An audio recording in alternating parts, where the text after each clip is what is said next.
What's going on, everybody? This is Afro Think Tank, and this is going to be the beginning of a presentation that's going to blow your freaking mind. This is going to blow your mind, guys.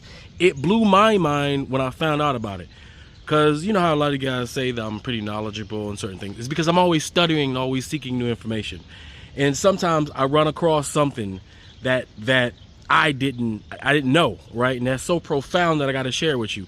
I really don't want to ruin it, right? But I'm going to set the basis for what it is that I'm talking about. This is going to blow your mind, all right?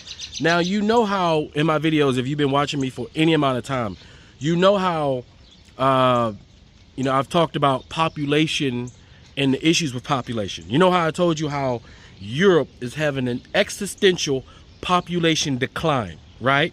Europeans in America, Europeans in Australia, Europeans in their homeland of Europe are having an existential crisis. You know, in South Africa, they're having an existential crisis of losing power, even though a lot of them, the rich oligarchs, are still holding on. But the main populations are having issues. They're all having issues, right? Y'all have even heard me talk about Asia. They're also having an existential crisis in the population. Now, we think of China and we think of those places, oh, they got 1 billion people, they're growing. They have 1 billion people, but they are growing. They're because of the policies that they have placed on themselves. The majority of those people are old, right? They're not replacing their population. They're on an irreversible population decline, meaning it cannot be reversed through normal means. All right, that's Asia, which includes China, Japan, Europe. That includes all of Europe, especially Italy, right? And basically everybody is having a population issue because of the policies and because of genetics. It's just nature is just putting in work. The only group that's actually growing are African people, the people who are already massive as it is. If you notice, whether voluntarily or involuntarily, we have the biggest continent that belongs to us, the biggest land mass and arable land that belongs to us.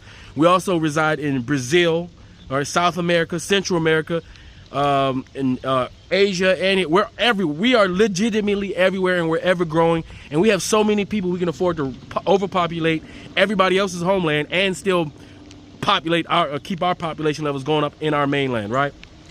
But every group that's having a population issue, a birthing issue, they coming up with policies to try to improve that, to try to change and reverse that, right?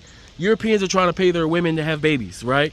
And in America, they're trying to get rid of abortion so they can force the women to have babies, right? That's why they took away the right to choose, right? They're trying to give condoms and to Africans to stop them from having babies. They tried to kill us with diseases, with bacteria, with virus, but it never worked, right? Now, I come across a policy that the Chinese are thinking about and slightly implementing, and it looks like they're gonna ramp it up to bolster their population. And I'm just gonna let you see it. Now, this is from a reputable, it's gonna be about a 3-minute. Watch this. This one you share, listen. This one you share, this one you like, this one you make a comment. I don't never tell you to like, share, and comment. This one you do. You share this one. This one you share, okay? I'm going to put a clip out of their own mouths. These are them people saying it, not me. All right? I don't know if they're going to hit me with copyright. I don't know what they're going to do. But I absolutely must share this because I couldn't believe it myself. All right? But I want to hear what all of you got to say. Listen, and here's the thing, guys. Listen, for this one, we need to pause the diaspora wars for a second, right? If you FBA, ADOs, if you xenophobic African, some tribe, whatever, if you think you're an Indian but you black, if you Caribbean, if you Afro, it don't matter what camp you go in, all black people, all people of African descent need to pause the fight. Pause, we press and pause, and we all need to pay attention to this, and all of you guys need to start talking about this particular topic on your on your videos. You guys need to start looking into this topic and talking about it. This needs to be a discussion, because this is absolutely wild, and I couldn't believe that I ran across this. We all should be aware of this. This is something all of us should be aware of, talking about, and know in our heads that is happening. Being aware of what's happening worldwide when it comes to black people, all right? Anyway, without further ado, let's get into it. The reluctance of Chinese people to date, marry, or have children is largely due to the economic pressures such as costly healthcare, parental support, job scarcity, and the ability to sustain oneself. Ultimately, these societal challenges stem from the economic conditions shaped by the CCP. In May 2023, the China Family Planning Association launched pilot projects in more than 20 cities to provide subsidies for housing, taxation, and education for families with 2 or more children. But the government's efforts have been widely mocked on social media, with hardly any young people believing that these projects will help them. When these measures fail, the CCP resorts to other means. As early as 2009, a researcher at the state-owned Asset Supervision and Administration Commission Luo Tianhao drew great attention and discussion among the Chinese people with his article, China needs to introduce 100 million African immigrants within 10 years to solve China's aging problem. What? People thought this was just a pipe dream. The government did not just stop at the propaganda level, but had taken real actions many years ago. At the 2015 Forum on China-Africa Cooperation in Johannesburg, Xi Jinping promised to provide 50,000 government scholarships and 50,000 training opportunities for Africa. China's universities have eagerly recruited African students with extremely generous benefits. In his official speech, the leader of the Study Abroad Center of the Ministry of Education, Liu Jinghui, admitted to the significant increase in enrollment and preferential treatment for the students from Belt and Road countries. During the 19th National Congress of the Communist Party of China in 2019, Minister of Education Chen Baosheng stated that by 2049, China would become the most desirable destination for studying abroad. Many foreign students have also been retained by Chinese state-owned enterprises and public institutions. Many high-end talent recruitment fairs for foreign students held in various places are intended to pave the way for these outsiders to stay in China.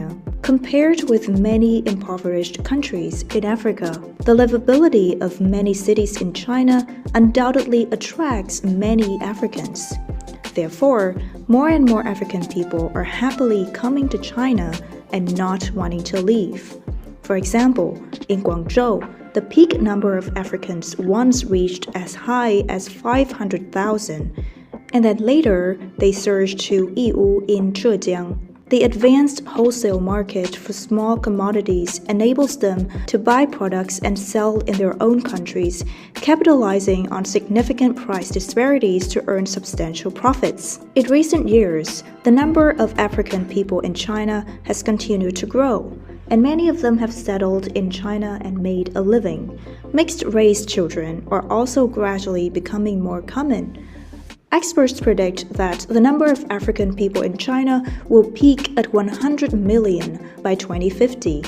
China's marriage crisis and population decline are going to be solved by African immigration. China's real estate crisis is solved by returning to planned economic welfare and distributing houses. Xi Jinping's imagination is beyond the grasp of ordinary people. But the whole world can predict that China, under the rule of the Chinese Communist Party, is heading towards an irreversible abyss.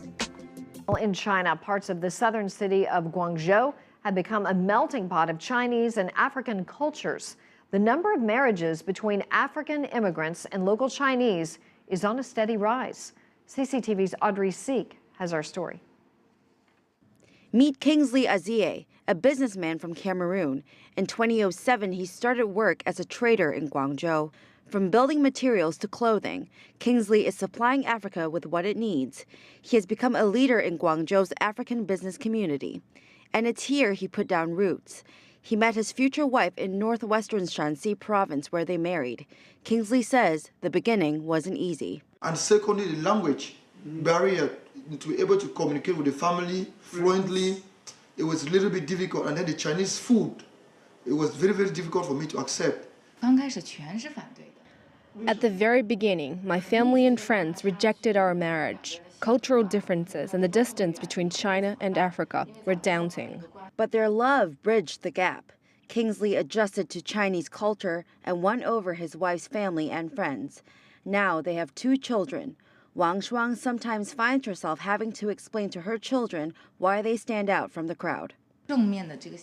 Sometimes someone will ask my son why he's so black. I want him to be proud. I tell him you're the color of chocolate, while some other children are the color of milk. Despite overcoming these obstacles, visas, access to social welfare, and education for their children remain big concerns. The Guangzhou government has set up over 70 service centers in areas with a large foreign population, and social workers are trying to help with the difficulties.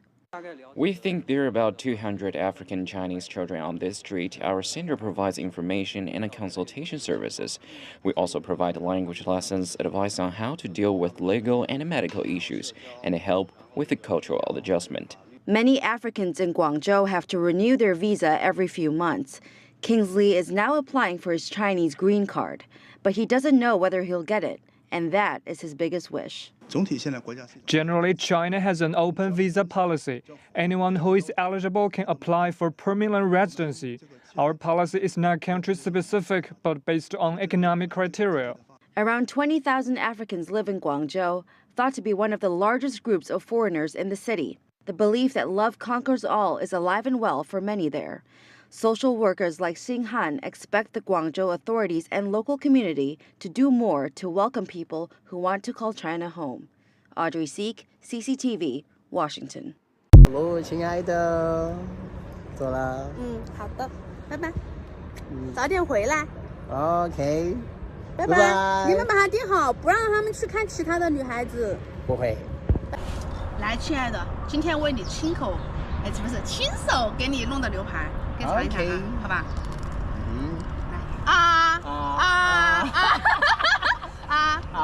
吃，烫不烫？可以啊。好吃吗？OK。好吃啊！以后天天烤给你吃，好不好？天天来。然后天天吃。OK。我吃饭之后再吃你。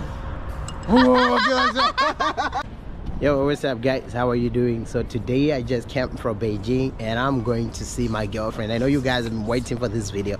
Like, where is your girlfriend? So now look at her here. She's there dancing and waiting for me.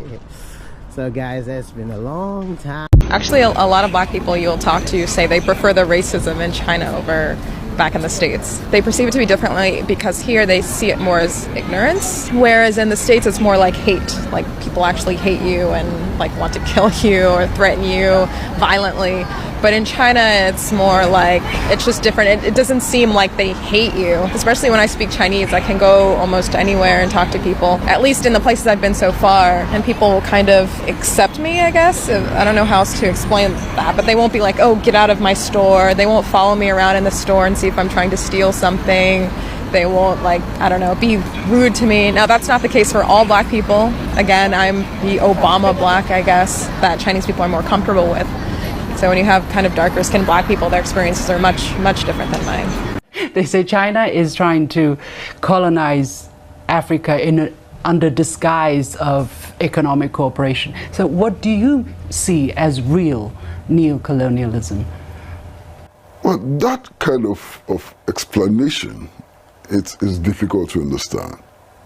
Well, first of all, China has not dropped bombs on any territories anywhere in the world in the effort to steal the resources of those territories. China has not done that. China's attitude has been genuine friendship with the African people and indeed with all the peoples all over the world. In our most difficult periods, we counted on China. We stood shoulder to shoulder with China in combating racism even in its worst form of apartheid. Yeah. The National Liberation Movement in Africa enjoyed considerable support from China and so on. So China is a friend. China is a brother. And China's understanding of Africa is not based on a hierarchical structure of masters and servants. It's based on a structure of mutual friendship and the development of the entire world for the prosperity of all the peoples of the world. Afro think tank, what are we going to do today? Try to take over the world.